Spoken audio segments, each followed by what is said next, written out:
I think that they're going to find Trump an uncomfortable presence in world affairs, and that's why I think the BRICS will probably become more important as a way I of would kind say of pushing more back. unpredictable than uncomfortable, but they are happy with the chaos. Is the real Oh issue. yeah, oh yeah, oh yeah. No, no. Look. You can be sure. You can be absolutely sure that Putin was cheering.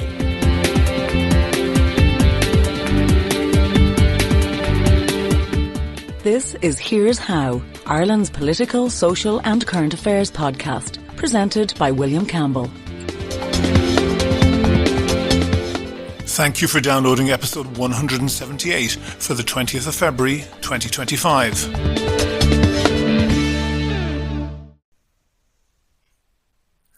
I want to talk about a couple of fellows that I'm really not so sure of.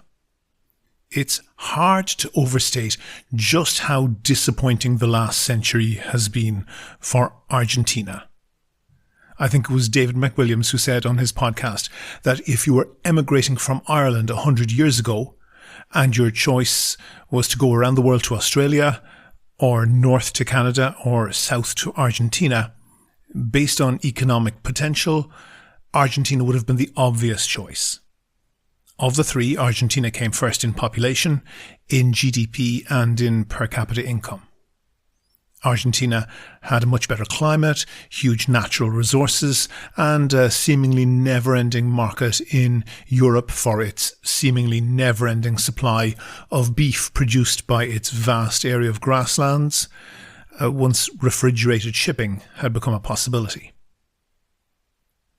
Not many Irish people took that route, perhaps because of language differences, but there can be no doubt that those who did bet on the wrong horse, or maybe cow.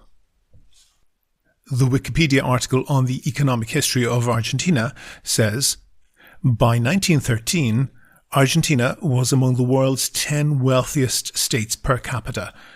Beginning in the 1930s, the Argentine economy deteriorated notably. I think that's putting it kindly. Argentina is now ranked at number 72 globally for GDP per capita. Canada is in the 14th slot and Australia is at number 11. Argentina holds the world record for the number of IMF interventions, 21 since they joined the International Monetary Fund in 1952. No kidding. We're still smarting over our disgrace 15 years later, quite rightly. But for 2 generations, Argentina has had an average of 1 IMF intervention every 3.5 years. In fact, of the 94 countries in hoc to the IMF, Argentina accounts for almost a third of the total debt.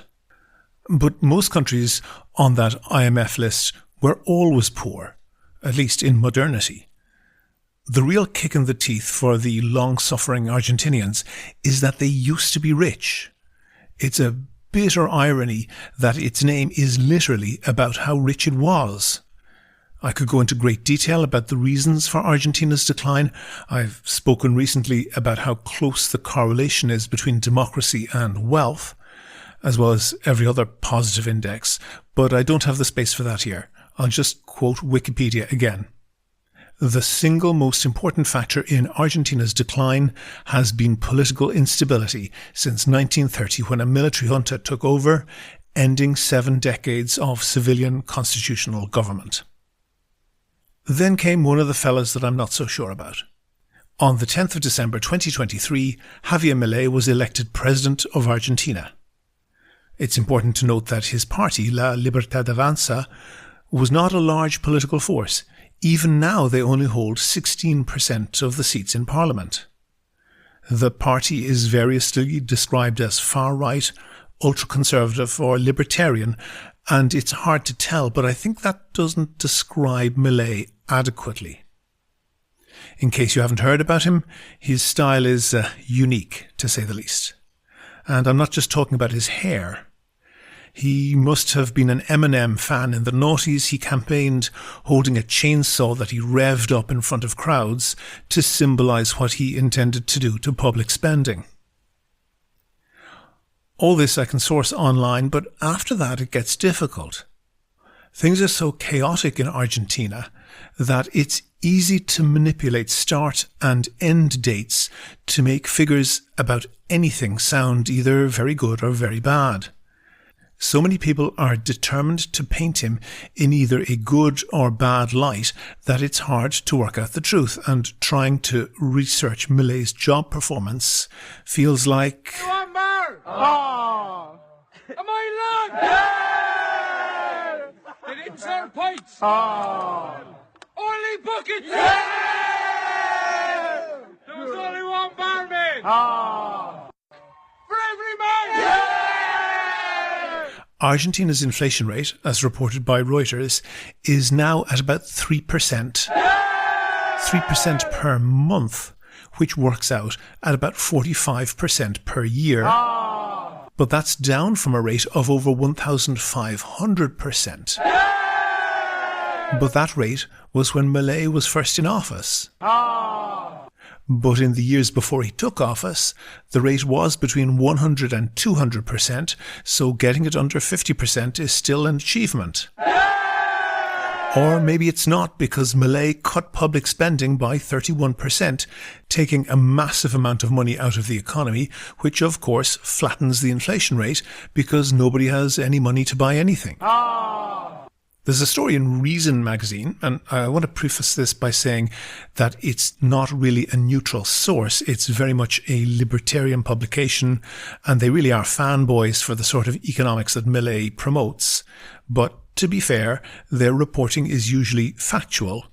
The Media Bias Fact Check website rates them as ideological but highly credible. Reason magazine's story says that Milei swept away rent controls on private residences, along with most other non-financial regulations on residential letting. This caused some rents to shoot up, not surprisingly. But Reason reports it also caused a huge influx of new supply into the market, which they say has caused real rents, that's to say adjusted for the very substantial inflation, it caused real rents to go down. This, they say, is evidence of the free market working.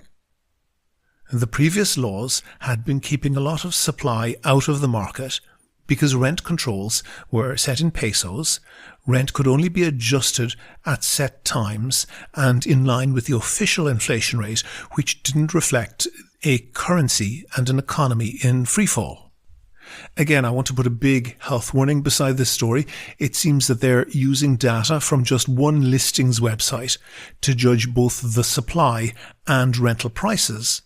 But I think that with hundreds of thousands of vacant properties in the midst of a housing crisis, we don't have to look too far to realize that regulation can have a big negative impact on supply. So who's the other fella?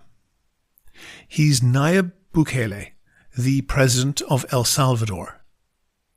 Like Milei, he also comes from a minor party, and even more than Milei, his radical policies have made him wildly more popular than his party. El Salvador has its share of economic problems, but its real issue is crime. And whatever you think of them, there is no ambiguity about the success of his policies. And the voters certainly agree. Bukele won with 53% of the vote in 2019, and he was re-elected a year ago with 85% of the vote. He got 13 times more votes than his nearest rival. With about the same population as Ireland, El Salvador had 6,656 murders in 2015. El Salvador had 200 times more murders than Ireland. You heard that right. 200 times more. Ireland has about one murder every 10 days. El Salvador had 20 murders every day. The large majority of them associated with the country's huge and powerful criminal gangs, notably the notorious MS-13. Bukele basically sent the military to defeat the gangs and has rounded them up into newly built maximum security prisons.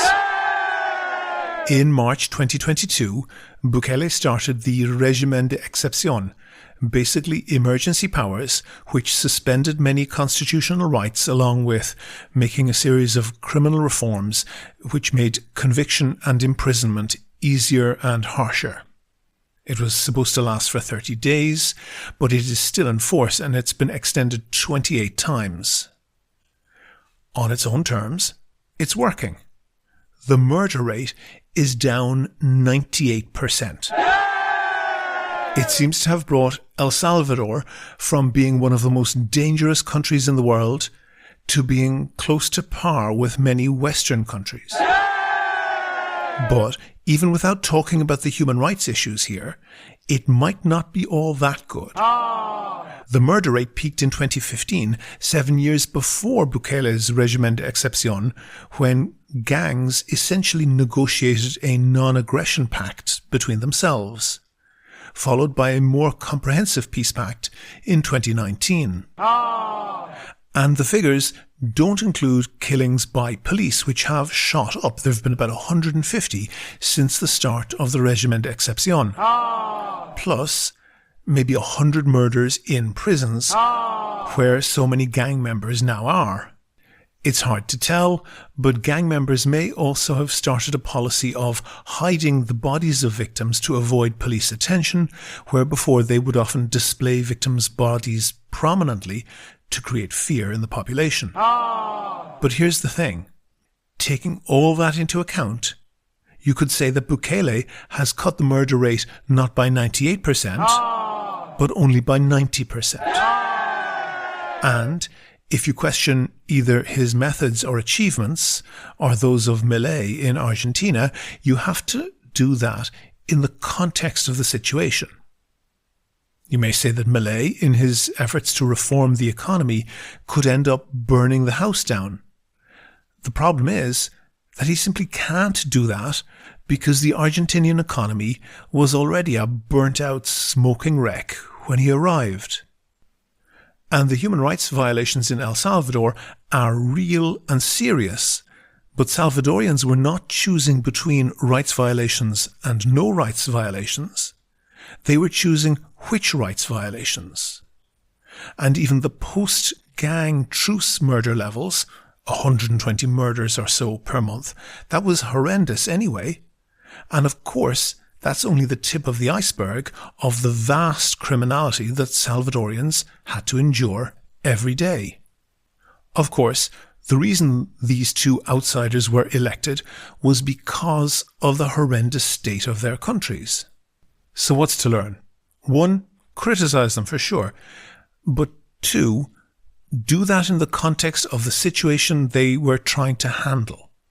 And 3, most of all, thank the stars that we have the luxury of not having to choose which of our rights will be violated. In a moment, we'll have the interview.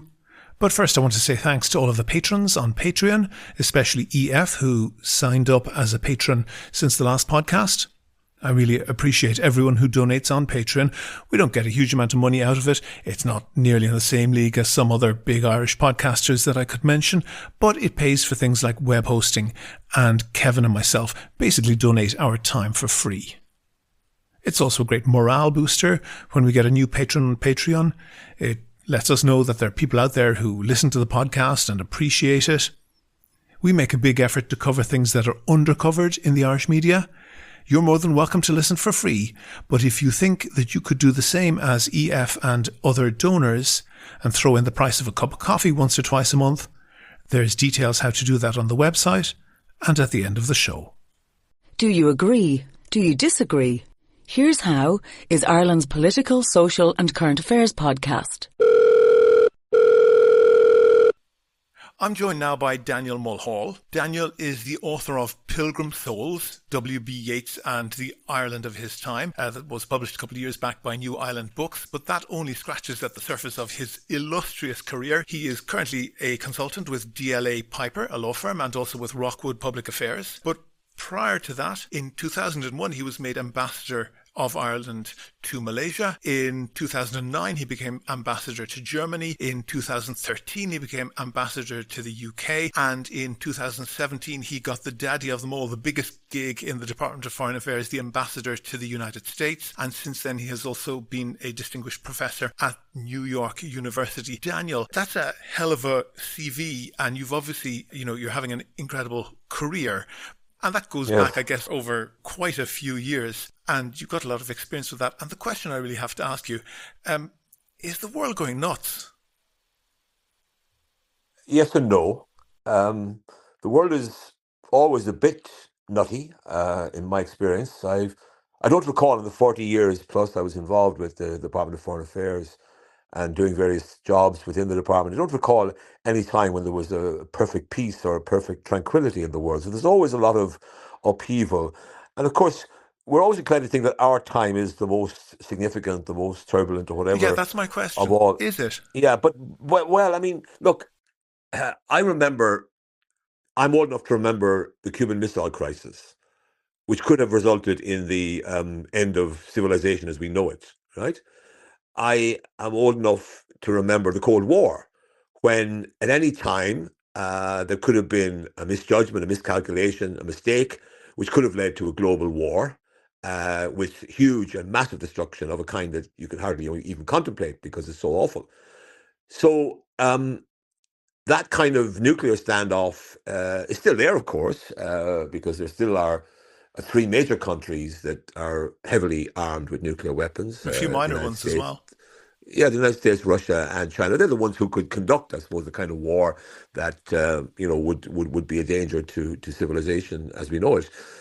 So yes, but my take on this is that history has periods of relative stability and periods of change and turbulence, and then there's usually the pendulum. Usually, the pendulum normally swings back to some degree of stability again. And I suppose the question is whether we are now in one of those transition periods where you have all sorts of risky, threatening possibilities, which may or may not come about. If you look through history, you had the Napoleonic Wars, which were obviously very destructive in the early 19th century. Then you had a period of, relative peace, say, until The the Franco-Prussian Crimean Wars, War, basically. and the Franco-Prussian War of the 1860s changed things again in Europe. And then you had another period of great prosperity and economic expansion in the what was called the Gilded Age in America and so forth. And then you had a total breakdown of international order between 1914 and 1945. And then in the period after the Second World War, we again had a period of stability, albeit stability that could have gone badly wrong had the Cold War become a hot war. But you had a period of stability, and I suppose most of us, or many people, thought that with the fall of the Berlin Wall, that was a kind of an end of history moment. I don't This mean is a literally, Fukushima but quote. yeah, Fukushima. But I mean, I think what he really meant was that it appeared that a certain type of social and political model had kind of triumphed, and that we might be in an era where you no longer would have this kind of ideological conflicts that had been so troublesome during the Cold War, and even going back further to the era of the authoritarian regimes of the 1920s and 30s. So. Um, but that didn't quite work out the way I think we had hoped for, and we had this. You had 9/11 and all that followed on from 9/11, and I suppose we're still in that kind in the backwash of that kind of breakdown of the sort of post Cold War apparent equilibrium in the world. And today we have a situation where the United States is going through an interesting period in its history. Europe is having similar encounters with a different type of politics, which is obviously growing in strength in Germany, France, the UK. You're talking about far right So parties. I'm talking about these populist parties, whatever you call them. They're populist parties that are different from the parties that have presided over European governments for the last 70 years since the end of the 80 years since the end of the Second World War. So yeah, I mean, so the question is this a moment when all bets are off and everything can go haywire and everything can go in all sorts of directions? We don't know, and it's impossible to say. We won't, unfortunately, we won't know And if we until don't, if probably we don't, some of us are no longer around. if you don't know, Daniel, what hope do the rest of us have? Let me put a more precise question than that, though, Yeah, because and clearly you were in. I'm not going to make the Ferrero Rocher jokes, but you were clearly in the diplomatic service for a I long was time, 40 years. Yeah. and it strikes me that the way that is run internationally, not just for Ireland, is that there is something along the lines of a gentleman's agreement, an expectation that everybody plays within a certain area, and there are some activities that are illegal, like spying or whatever, but that are kind of expected, but that there's another category of behavior that is beyond the pale. And this sort of, I think, is reflected in, you could see perhaps in Britain, this sort of good chaps concept that they never really felt that they needed to have a constitution because these sort of well-educated fellows from Eton and Oxford and so forth knew what was the right sort of thing to do, and they weren't wrong uns, and they would do it. And Boris Johnson really sort of broke that down, perhaps with the assistance of some people advising him. And it certainly seems that Donald Trump is somebody who is not content to play within that type of predefined area. Have we been naive since, let's say, World War II? Expecting that sort of level of basic agreement about things that are beyond the pale would not be infringed on? Or are we likely to see a return to expected behavior? Well, I think in America they call this process guardrails. They talk about the guardrails that have traditionally operated to sort of keep things on track in America over the last, couple of hundred years. Um, yes, it is true that Donald Trump has been able to at least look aside from those guardrails and not be hemmed in by them. Now, We whether have, for example, JD Vance. They're saying very, very clearly that they don't accept what are essentially very long-standing Supreme Court interpretations of the Constitution. right, so there you have the seeds of what is going to be an epic internal struggle in the United States, because I mean, it's one thing to talk as has been done by various people in the last few weeks about, well, you know, do we really have to allow judges to overturn the will of the people and to decide that President Trump, who's been duly elected, democratically elected, can't do certain things? Well, let's see. I mean, it would be a huge leap in the dark if a US president were to defy the Supreme Court. Basically, would be to say, we don't accept any interpretation of the Constitution other than the one that I myself have. Okay, that would be a huge step, and of course, it's possible. I mean, there is a historical precedent. I remember reading about this in my study of American history. Andrew Jackson, who was a president, in some ways not hugely unlike Donald Trump, and that he was an outsider. He hadn't, but he had been a general, so he had more maybe experience in public affairs than Donald Trump had. But on one occasion, he's supposed to have said, he may not have said it, but he's supposed to have said, "Well, the Supreme Court can make a judgment, but let them enforce it." Yeah. So that was a kind of a challenge to the authority of the Supreme Court. I still think that it would be a huge move for any American president, even one as powerful and as determined as Donald Trump, and surrounded by people who are also determined to change things in a radical way. It would be a huge move and a risky move for any US president to simply say, we're not going to accept the right of the Supreme Court to interpret the Constitution, which has been accepted for the last 250 years of American It history. does seem like they're saying that they're going to do that, for example, on birthright citizenship. Well, it remains to be seen. Look, I mean, this. Well, they said they're going to disregard I mean, accepted interpretation. American legal system, the American legal system, is a very complicated place, and there's a lot of, we've already seen injunctions taken out or given against particular moves that the Trump administration wanted to make. There'll be appeals. These things will go to the Supreme Court.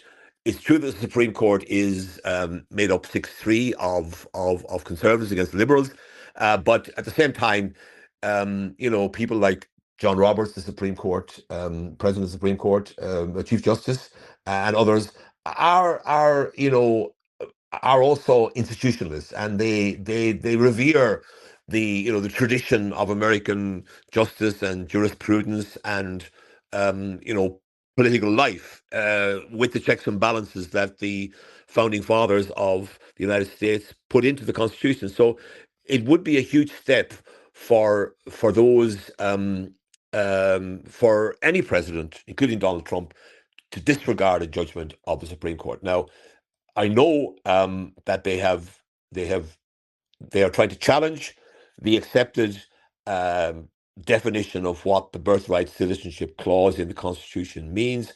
But all I would say is that this is a long road, and it's not clear to me where this road is going to end. And I wouldn't guarantee. And remember, Donald Trump did win the election, but 49% of the American people didn't vote for Donald Trump. So, to try to ride roughshod over such a large majority or such a large minority of the population would be a very, very risky thing to do indeed. And I hope that that the current administration doesn't go down that road. I think but I'm more concerned about. Go ahead. But I'm more concerned about their international role because I want to ask you a question specifically on that. So, yeah, sure. It might be entertaining for us to discuss back and forth how far over the guardrails Donald Trump is willing to go. But the real question is, and you're the ultimate foreign affairs insider, I guess, on this, what, if anything, can we do about it in Ireland?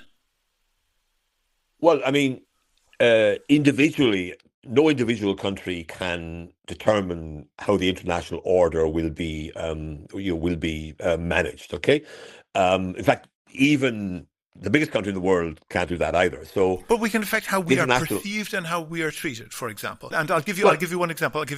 For example, all of the retrenchment on the rights of EU citizens in Britain were effectively not imposed on Irish citizens. So Irish citizens in Britain have essentially the identical rights to British citizens plus European citizenship. And I'm at a wild guess going to say that there was some lobbying going on from the Department of Foreign Affairs in the background to make sure that that happened. You can confirm or deny that or not comment as you wish. But it's not beyond the realm of possibility that Ireland could very cleverly suck up to Donald Trump in the right way and minimize any potential harm and perhaps even take advantage of that. In the way, for example, we know the last Trump administration, you had Middle Eastern regimes, particularly the Saudi regime, block booking empty rooms in Trump's hotel. They weren't doing that for the good of their health. They clearly thought that it would do them some advantage, that at least met the cost that they were paying for it. Therefore, we can assume they're not stupid people. That probably did work. I'm not recommending that the Department of Foreign Affairs get a department to book empty hotel rooms in New York or anywhere else. No. But is it A, possible, and B, worth it, and C, morally right for Ireland to try to manipulate that situation, given that Donald Trump is basically a narcissist and therefore highly open to manipulation? Look, we should do whatever we can to defend and uphold our national interests vis-a-vis the United States. So we should certainly talk to them to try to prevent them from imposing any tariffs, any special tariffs on Ireland. We should explain to them that Ireland is actually a big plus for the American economy and that American companies make very large profits in Ireland, which they transfer back to the United States to the benefit of the US economy. Um, Being in Ireland gives companies access to the European market. So we can do all those things. Giving all those tactics, how dirty would you be willing to fight? Well, first of all, we don't do that kind of thing, and for a small country to try to do that would be counterproductive in my view. So, but we can do things. We can talk to the Trump administration. We can explain various things to them and say, okay, you may think that there are all these jobs in Ireland that you want in America, but the fact is that Ireland offers you opportunities, access to a labour pool that you couldn't get anywhere in America without opening the floodgates for immigration from countries from different parts of the world. So we can explain to them why Ireland is a plus for America and not a minus. Now, we won't convince them completely, but I think we can certainly mitigate some of the potentially negative effects of American policy vis-a-vis Ireland, right? But also, we have to remember that our biggest asset is probably that we're a member of the European Union. And the European Union is no pushover when it comes to these things. So if the United States imposes tariffs on EU exports to America, there will be retaliation from the European Union. And that retaliation may well be quite effective in bringing the United States to the negotiating table to try and work out something. And I'm sure the Commission in Brussels has a number of offers up its sleeve that he can make to the United States that would not be too damaging to European interests, but that might buy off the Americans and buy trading peace for the next 4 years, which would definitely be a benefit for Ireland. But the second point, I suppose, okay, go ahead. Go ahead. the second point, I suppose, is apart from the bilateral thing, which we just talked about, there's also the broad multilateral thing, and in that area you have to be quite alarmed by the fact that the United States has it seems to be determined to close down US aid. It's withdrawn from the climate convention. It's I think withdrawn from WHO. So it looks as if the United States is entering a period where it doesn't seem to want to become a good global citizen. It wants to do its own thing. I mean, for example, there was a meeting, a summit meeting in Paris there during the week on regulating AI. And there was a conclusions of the meeting of the summit were signed by all the participants except for the United States and the United Kingdom. So, and it's another small example of where the US doesn't seem to want to be part of a global consensus, appears to want to go it alone, and that's something that's not good from an Irish point of view because we are a country, a small country that benefits from a rules-based international system, Yeah, yeah. and the United States. Pause on that, Daniel. Pause on that for a moment, because specifically Yeah. on that, should we ostentatiously stand up for Denmark on the issue of Greenland, or should we kind of be tactically quiet? Well, what we should do on Denmark is we should stand up in conjunction with the European Union, rather than I mean, there's no value in Ireland rushing out, and what would we do? Send troops to Greenland to defend Greenland against the Americans? No way. So, and we have no. But I mean, our particular interest in that issue is really as a member of the European Union and a partner country with Denmark. And I have no doubt but that if the United States were to, for example, impose tariffs on Denmark, that the EU would respond as a group against those tariffs and would push back strongly. And likewise, if for some reason, whatever it might be, the United States were to impose tariffs on or to single Ireland out, which I don't believe they would do, but if they were to do that, then I think the EU would respond collectively. So my answer to your question is that we should respond as part of the European Union rather than rushing out to the front ourselves. Yeah, but for example, to use an analogy, all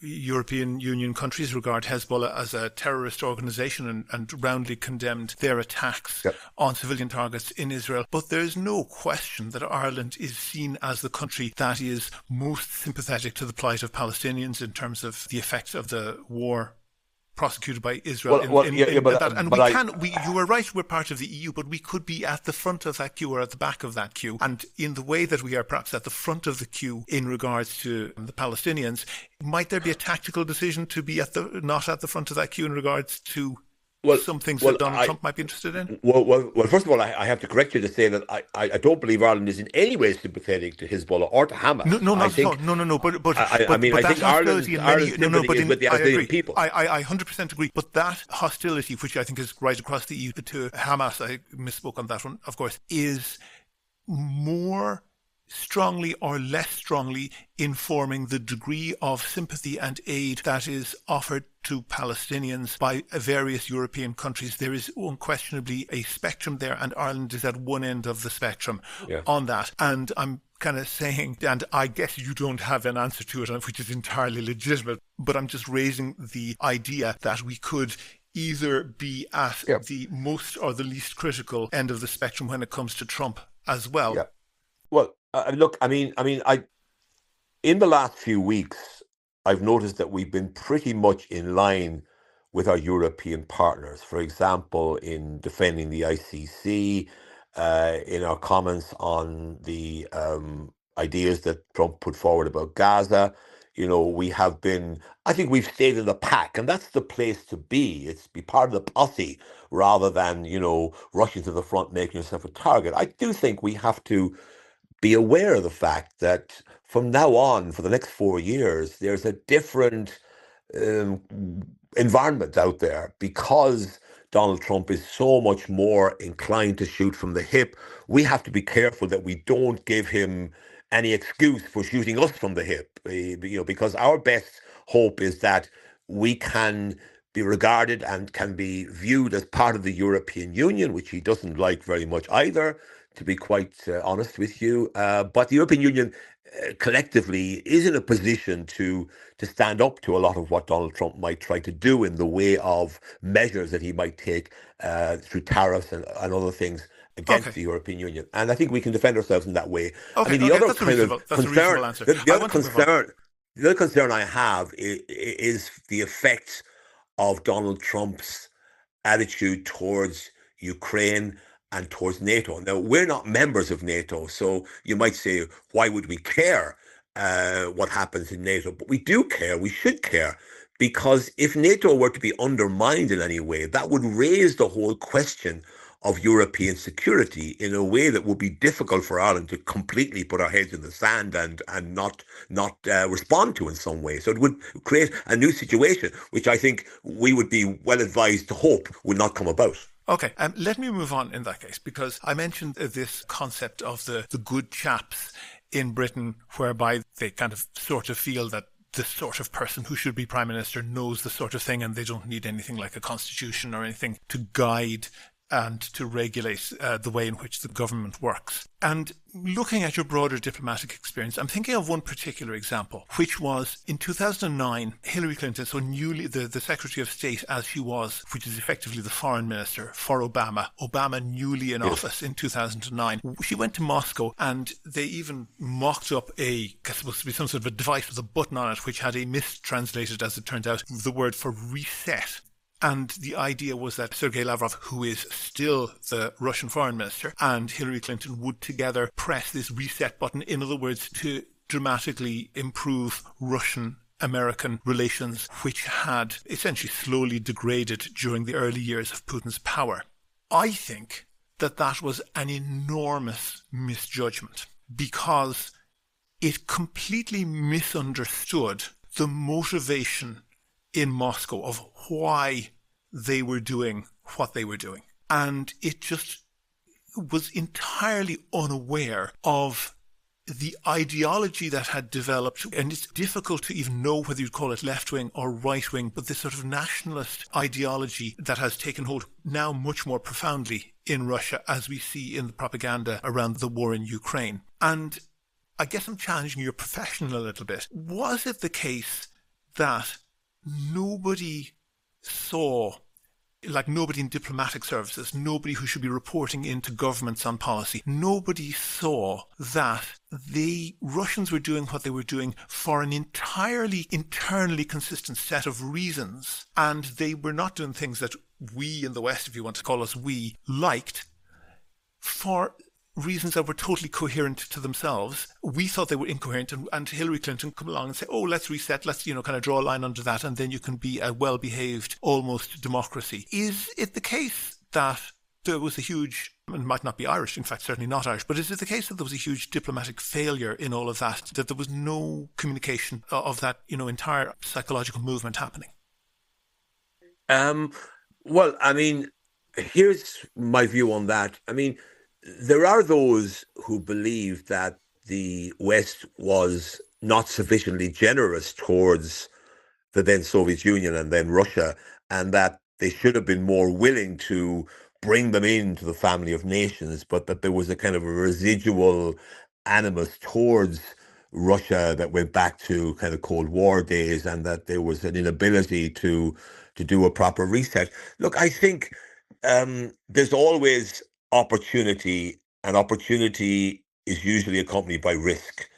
And obviously, this reset that Hillary Clinton attempted in 2008 didn't produce the goods, in that Russia has, for the last 15, 20 years, been a kind of an aggressive power, which has really upended some of the kind of norms of international relations in the post-war period. I mean, you've got a series of these frozen conflicts, and then you have this really quite outrageous move to invade Ukraine. Because my attitude to the Ukraine war is that, of course, you can argue that maybe there were things that could have been done to prevent that war, that maybe, the West went too far in hinting that they might be willing to allow Ukraine into NATO, and didn't understand the particular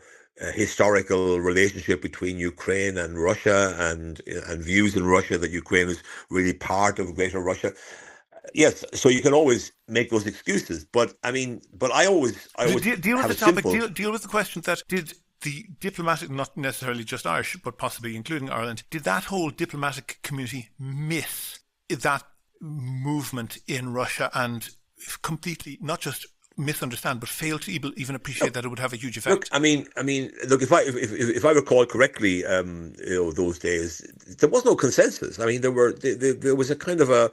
I mean, Europeans would have had a very different attitude towards Russia, by the way, and I can remember quite clearly being at EU meetings, after the enlargement in 2005, and within the European Union there were sharply different views of Russia. So all I'm saying to you is that I don't believe that the consensus that you are assuming existed actually did exist. Not in my experience, I anyway. I agree. think I there agree were. there was no consensus, but I think part of the reason why there was no consensus was people who perhaps should have been paying attention weren't. And if you look at Russian popular culture that has developed, and even things down which I think don't really get much reported in the West, but have been noted, such as pulp fiction books that are pumped out by Putin-friendly publishing houses in Russia, where the direction of the apologia is all how the World War II was a mistake. Hitler was really a good guy. The real enemy is the Americans. And if somebody had said, hang on a second, this publishing house is putting out dozens of these books every month. It is owned by someone who is clearly very close to and influenced by Putin. Should we not at least consider that this is a direction that they are pushing their national narrative, the way they see themselves? Looking at, for example, television is hugely influential in Russia, much more than in the West. If you look at popular Russian television shows, like news or discussion shows, listening to the attitudes that's on there, nobody could have taken in that information and said, well, probably the people in charge in Russia are persuadable. Look, diplomats always have to believe that persuasion is possible, Mm-hmm. right? Because otherwise, the profession would be pointless if you had a view that it's only war rather than jaw. I mean, diplomats are addicted in a good way to trying to find solutions. I mean, look at our own situation. I remember when I first joined the Department of Foreign Affairs in the late 70s, there were people at that time who were deeply involved. I wasn't one of them, but they were deeply involved in the Northern Ireland issue and so forth. And they were going up and down, having endless meetings with people and trying to manage this terrible situation and trying to prevent it from spilling over and trying to find a kind of a way towards peace and reconciliation away from conflict. And those people, it took 20 years, 30 years almost, from the time that we first started seriously dealing with the situation in Northern Ireland. It took it took until 1998 to get an agreement. So diplomacy is it's a preference for the long game over the short game, and a belief that the long game ultimately will produce the goods. Now, we may But be wrong, and don't diplomats have a duty to report back a clear-eyed, yeah, assessment of what is likely to work and what is yes, likely to happen? uh, and they do. And I think if you were to read reports coming from Moscow over the last 30 years, you probably have had endless reports from diplomats alerting people. But ultimately, you're talking about Hillary Clinton and Barack Obama. And Barack Obama came into office with, an extraordinary mandate, extraordinary achievement coming from nowhere to being US president, got the Nobel Prize within a year or two of being elected, for no particular reason, but I nonetheless, it agree. was Yeah, seen you're as right. it was seen as the start of a new era, and he was recognized for that. And he himself obviously had fairly lofty ambitions about what he could achieve. And after the period of conservative rule under George W. Bush and so forth, and he wanted to make a mark for himself. And one of the things, I mean, he had two things. One was this reset with Russia, which obviously didn't go that well. The other was a sort of a turn towards China, which also, has had its problems. So the point is that even the American president, powerful though they are, they cannot just, with the stroke of a pen, change the world. And that's why when you ask me, has Ireland got agency in this area? What I'm saying is that no country has agency.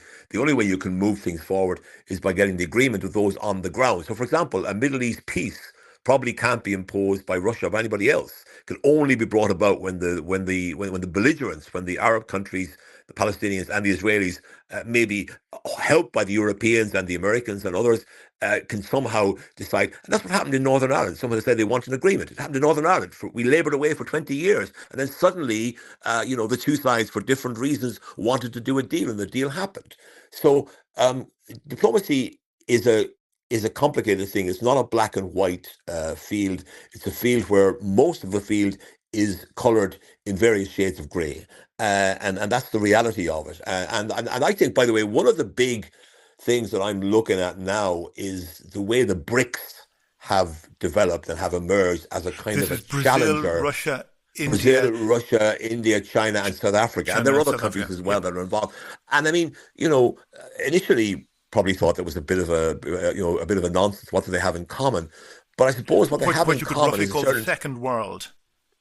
yeah, it's a certain resentment towards the way in which Europeans and Americans have kind of drawn the boundaries of world affairs, and established the institutions that run things around the world, insofar as they can be run. And there's sort of a sense that, hey, we have to have a little look in ourselves now. It can't no longer be an American European um, domination game. And I suspect that with Donald Trump now in the White House, you'll see the BRICS may be becoming more assertive and pushing back against what they may see as overreach on the part of the United States. So that's an interesting one. And I mean, of course, these countries don't have a huge amount in common in many ways, but the thing that does unite them is a resentment about the way in which Europeans and Americans have kind of ruled the roost. And the fact that there are two European countries on the Security Council of the UN, Mm-hmm. and India Mm-hmm. is not there, Brazil is not there. These are the kind of resentments that fuel the BRICS. And I could see the BRICS getting closer together, maybe Really? gathering more Is that true? support. Does the average person in South Africa get really annoyed No, that both France no, and but Britain have seats on the UN Security Council, or do they even well, know?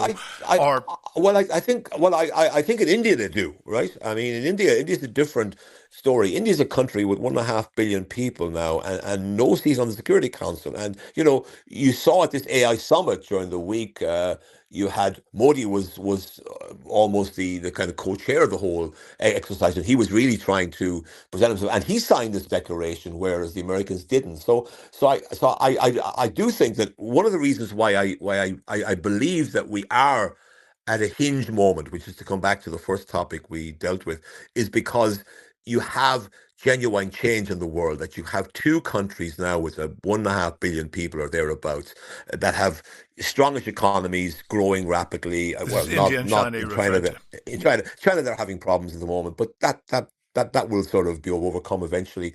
But you have two countries that are now economically powerful and also have got a lot of political muscle Yeah, to let use. me relate that to Ireland. Let me relate that to Ireland because Yeah, I'll tell you something that I saw, and this was in Malta of all places, and it occurred twice. Once was in an ATM machine. I'm not sure where the second one was. It might have been a menu or a sign outside a restaurant. But they had, as tourist places generally do, various notices in all of the tourist languages, and they had a Russian flag and Russian text, and they had an Italian flag and Italian text, and they had a French flag and French text and German flag and German text. And beside the English text, in two cases, there was a tricolour. And really. of all the places for that to happen, Malta easily is the EU country with the strongest allegiance to Britain. Malta as an island was awarded the George's Cross, the entire island, for bravery in World War II, resisting the Nazis. It was the only basically place in the Mediterranean that the Nazis didn't control. If you go to Malta, it's not two pin plugs that you get on the continent. They use the same plugs as us and the British. Clearly they speak English. They have a common travel arrangement with Britain like we do, so that's the only other EU passport that you can walk into Britain and work in Britain without a visa these days. But even they were, it seemed like a very small thing. But so number one, is it reasonable to say that Britain has lost an awful lot of soft power because of Brexit? And number two, is that either good or bad or a mixture of both for us? Well, look, Britain has lost a lot because of Brexit, but I've never believed that Brexit was a disaster for Britain. I think it was an own goal, but you can score an own goal and still win the game. So I don't think Britain's economy or Britain's soft power is going to collapse because of Brexit. But I think most British people now probably regret what was done. They regret Yeah, it's 2-1 in the latest polls. Having been sucked in by some pretty disingenuous people who made claims that simply couldn't be sustained. So, but I don't take this kind of narrative of British decline very seriously. And by the way, British decline doesn't suit Ireland, right? Because we have a very close relationship with Britain. We always will have. Common travel area is one reason. The fact that for the smaller SMEs, Irish-owned companies, Britain's by far the biggest market they have. There's all sorts of reasons why if Britain does well, we do well too. The best situation, the best environment for Ireland is when the European Union economy is doing well, the US economy is doing well, and the British economy is doing well. If any one of those three goes downhill, then Ireland, as an open, trade-dependent economy, suffers big time. And therefore, I've never been one of those people who says, "Oh, the Britain should be forced to face the consequences of its decision on Brexit, and it should be made to pay." Because if Britain were to pay in the way of economic pain because of Brexit, we would be paying part of that cost in Ireland. So I think we have to be sensible about these things, and we may have an atavistic desire to see Britain come a cropper, and we may have a sort of a certain England's disdain for difficulty. those. Well, no, we may have a certain disdain for those good chaps that you referred to earlier on. But, at the end of a long day, we're neighbours. As an old colleague of mine used to say, you can come to terms with your geography, or say, you can come to terms with your history, but you can't do much about your geography. So we are forever and a day going to be the nearest neighbours of the United Kingdom, and we better have a good relationship with them, and we better hope that they do well, because if they do well, that will reflect positively on Ireland and be to our benefit. Daniel, to finish up, can we get a recommendation of a poem for our contemporary time? Well, I should say I sprung this I question on you without warning. well, no. It's okay. No, I am I'm the president of the Yates Society in Sligo, the honorary president.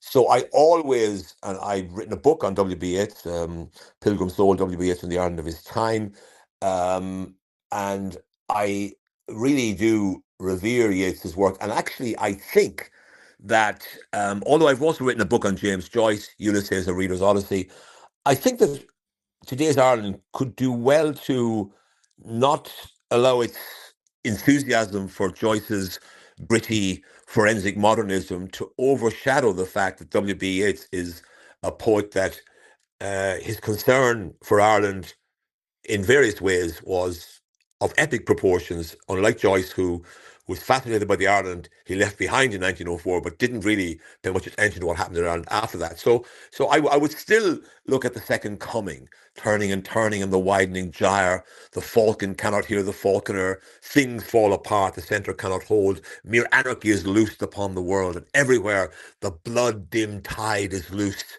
The ceremony of innocence is drowned. The best lack all conviction, while the worst are full of passionate intensity.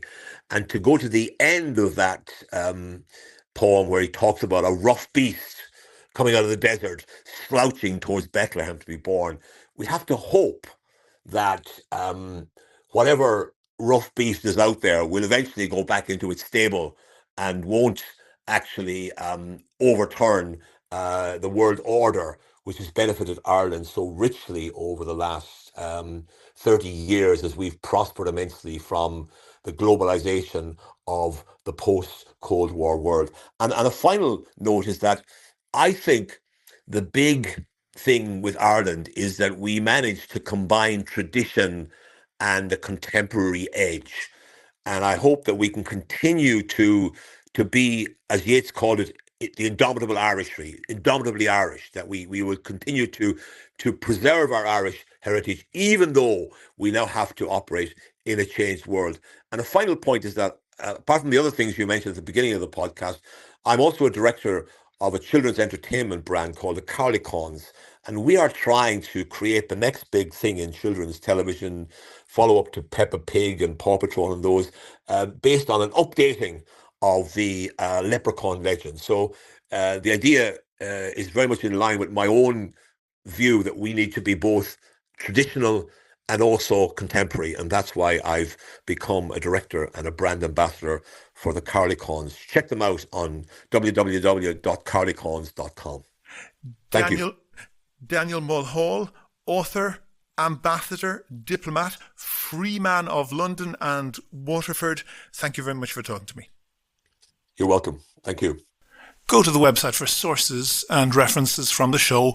And while you're there, you can like the show on Facebook, follow the show on Twitter at Here's How Podcast, and follow Daniel Mulhall at Dan Mulhall. Get in touch if you want to suggest a guest or a topic for a future show. And thanks again to all of the patrons on Patreon, especially to EF. It covers the cost of keeping the podcast going. And if you could throw in a couple of euro once or twice a month, please do go and sign up at patreon.com/here's how. That link is on the website. Also there you can find out how to subscribe to the podcast for free on your computer, on your phone, or by email. All that information is at www.here'show.ie. The Here's How podcast is produced and presented by me, William Campbell. The co-producer is Kevin Wolf. Thank you for listening.